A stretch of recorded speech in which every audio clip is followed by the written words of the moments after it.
तो आपस में चर्चा करते हैं। कथा सुनने के बाद ये यात्री होते हैं, ये इस समाज में, इस भगवत भक्ति के में यात्री हैं, जो सुनकर विचार विमर्श करते हुए चले जाते हैं। जैसे बहुत लोग सत्संग में सम्मिलित नहीं होते हैं, लेकिन राम की चर्चा आती है तो आपस में चर्चा करते हैं, हाँ वो ऐसे थे, वो ऐसे थे, कोई अच्छा कहता, कोई बुरा कहता है। ये सब यात्री हैं, इनको भक्त नहीं कहा गया, सब यात्री हैं। और इस भगवत भक्ति की जो धार है, तेज धार, ये भगवान परशुराम जी का क्रोध है। इस रामचरितमानस में जो परशुराम जी का क्रोध है, बहुत तेज धार है। इसको नियंत्रण करने के लिए इस रामचरितमानस में जितने पात्र हैं, किसी में क्षमता नहीं है इस घाट को रोकने के लिए, इस तेज धार को रोकने के लिए। परशुराम रूपी क्रोध घाट को तोड़ करके ये भक्ति, राम भक्ति बाढ़ ला देगा। इसके नियंत्रण करने के लिए भगवान राम की वाणी मृदु वाणी है, उस मृदु वाणी से इन परशुराम जी के क्रोध को रोका गया है। क्रोध इतना कि लक्ष्मण का वध करने के लिए परशुराम जी तैयार हैं। राम ने कहा अगर मैं विरोध करता हूं परशुराम जी का तो ये अजय, अजर और अमर हैं, हम दोनों के संसार को छोड़ करके जाना है, इनसे पार नहीं पा सकते। परशुराम जी को हर समय रहना है, ये परास्त नहीं हो सकते। तो विनय करके अपने भाई के प्राणों की भिक्षा मांगी राम ने, मृदु वचन बोले। उन मृदु वचन से क्या हुआ, ये जो तेज धार थी, जो तेज क्रोध था, भक्ति सरता जो प्रबल प्रवाह से बह रही थी, भगवान परशुराम के हृदय में राम का वास था। ये राम की भक्ति कहीं प्रलय न ला दे, इसलिए राम ने अपने मधुर वाणी से उस तेज धार परशुराम जी के क्रोध को शांत किया है। परशुराम जी ने भगवान राम के चरणों में प्रणाम किया है, प्रणाम करके फिर अपना वन गमन चले गए और अपने सारे अस्त्र शस्त्र ये पहचान के लिए जो चाप दिया गया तो भगवान राम को सौंपा है और चले जाते हैं। इस प्रकार से ये घाट, मजबूत घाट धारा को रोकने के लिए प्रभु राम की वाणी है। सानुज राम विवाह उछाऊ, बहुत उमंग, जब उत्साह लोगों को होता है, जब घर में कोई शादी ब्याह या कुछ होता है, कोई सांस्कृतिक कार्यक्रम होता है, धार्मिक अनुष्ठान होता है, तो कितना मन प्रसन्न होता है। वही से रामचरितमानस में भगवान राम की भक्ति में राम सहित सानुज राम विवाह उछाऊ, जो राम और राम के तीनों भाई हैं, सानुज शब्द का प्रयोग किया गया है। इनके विवाह का अत्यधिक उत्साह, प्रसन्नता है, जो सभी को सुख प्रदान करने वाली है, सबको सुख प्रदान करती है। ऐसा ये राम भक्ति कहा तो सुनत हर सही पुलकाई, जिस रामचरित को कहते हैं, जो सुनते हैं और हर्षित होते हैं, पुलकित हर्षित होते हैं, यानी बहुत प्रसन्नता जिनको मिलती है, कोई इब्बट नहीं होता है, निश्चल भाव से भगवान राम की भक्ति पर ध्यान आकर्षित होता है, प्रसन्न होते हैं। ते सुकृति मन मुदित नहाई, वो ही ब्रह्म ज्ञानी है, वही भगवान के परम ब्रह्म ज्ञानी है और पूर्ण आत्मा है, जो भगवान राम के चरित्र को पुलकित होकर के सुनते हैं, हर्षित होकर के सुनते हैं, वो ही संसार में पूर्ण आत्मा है। और जो हर्षित होकर के नहीं सुनते हैं तो वो पूर्ण आत्मा नहीं है। हम सब आप जो जुड़े हैं इस सत्संग से पूर्ण आत्मा है, क्योंकि हम लोगों का मन यदि भगवान में न लगा होता तो हम लोग समय निकाल करके 12:30 बजे सत्संग में सम्मिलित न हुए होते। तो हम सब पूर्ण आत्मा हैं। हम लोगों को जीवन में सुख भोगने के बाद परलोक में भी हमें परम धाम प्राप्त होगा, ये हमारे वेद और शास्त्र कहते हैं। और ये पूर्णात्मा भगवान राम के भक्ति में स्नान करते हैं, यानी जहां कथा होती है, जहां इनके नाम का उच्चारण होता है, जहां संकीर्तन होता है, वहां बड़ा आनंद प्राप्त करते हैं। सुकृत मन मुदित नहाई, प्रसन्न होकर के नहाते हैं। जैसे आज गुरु पूर्णिमा का दिन है, गुरु ठग हो, भजनानंदी हो, कारोबारी हो, कैसा भी गुरु हो, आज सभी अपने गुरु का पूजन करना चाहेंगे। दत्तात्रेय ने 24 गुरु किए हैं। हर व्यक्ति का गुरु होता है, जिसने वैसे गुरु दीक्षा ना भी ली हो उनका भी गुरु सर्वप्रथम उनके माता पिता होते हैं। उनसे जो श्रेष्ठ बड़े होते हैं वो उनके गुरु होते हैं। आज कोई ऐसा व्यक्ति नहीं होगा जिसको जरा सा भी ज्ञान है जो अपने गुरु का पूजन न करे। बहुत दूर दूर से लोग आएंगे।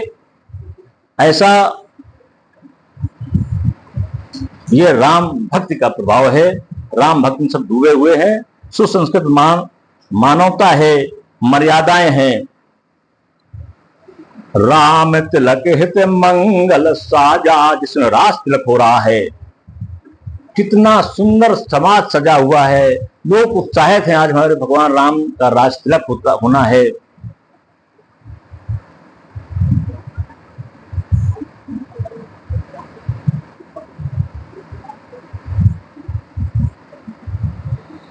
समय का भाव 5 मिनट है, इसलिए रास तिलक की बात संक्षेप में।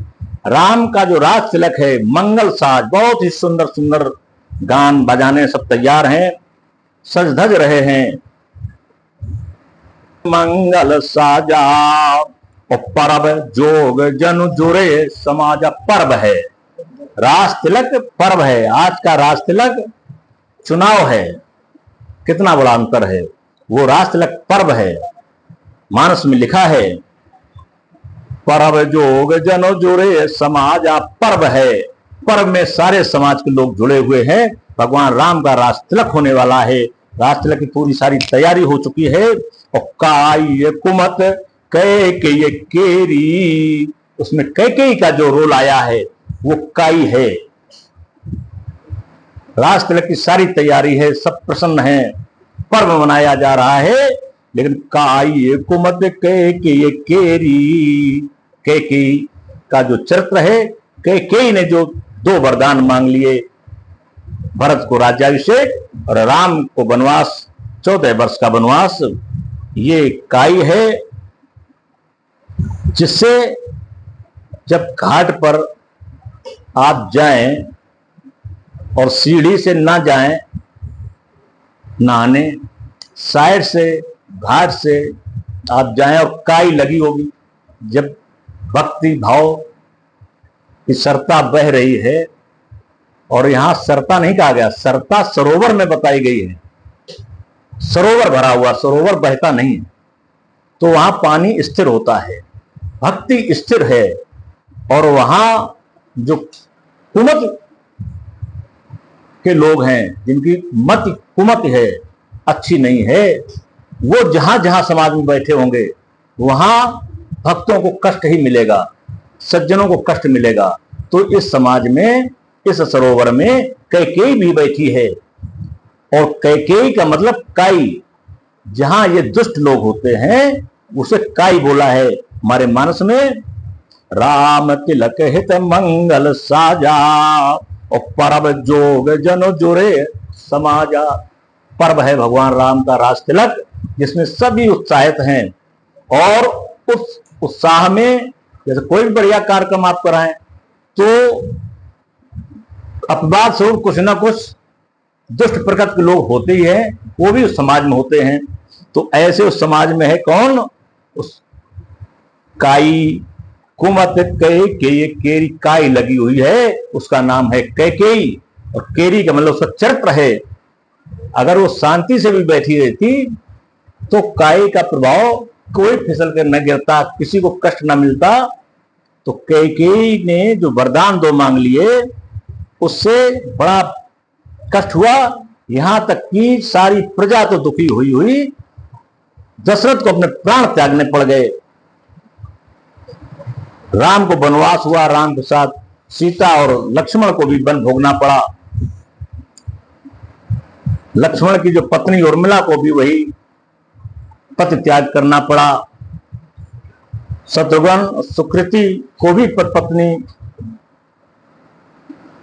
का परित्याग करना पड़ा।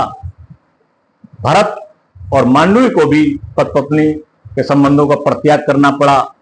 इतना दारुण दुख मिला इस काई से। इसलिए काई से हर व्यक्ति बचता है, और हर सरोवर में हर जो भी छोटी छोटी टंकियां भी होती हैं उसमें काई लोग साफ कर देते हैं। तो ये केवल विनाशकारी होती है। ये मानस में लिखा है, काई कुमत ये केरी परिय जास फल विपत घनेरी। घनेरी मतलब बिल्कुल भीषण काली अंधियारी विपत्ति। उस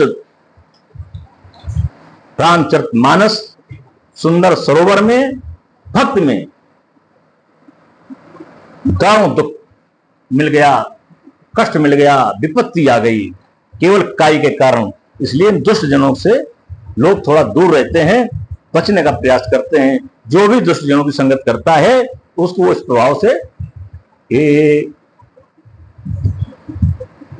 काजल की कोठरी में तो कैसो ही सलोनो जाए, एक लीक काजल की लागी है पे लागी है। दुष्ट की संगत करोगे, कितना भी बच के रहोगे, कहीं ना कहीं किसी न किसी तरीके से उनके दुष्कर्मों के परिणाम से आप प्रभावित हो ही जाएंगे। इसलिए सत्संग करना चाहिए, सज्जनों की संगत करनी चाहिए, दुष्ट जनों का त्याग करना चाहिए। आज हम लोगों को समय विराम, दुआ नंबर 40 बालकांड का, इसी जगह कथा का विश्राम, सत्संग का विश्राम। फिर हम लोग अगले सप्ताह मिलेंगे ठीक 12 बजे। भगवान का 2 बार नाम और प्रार्थना। श्री राम जय जय राम।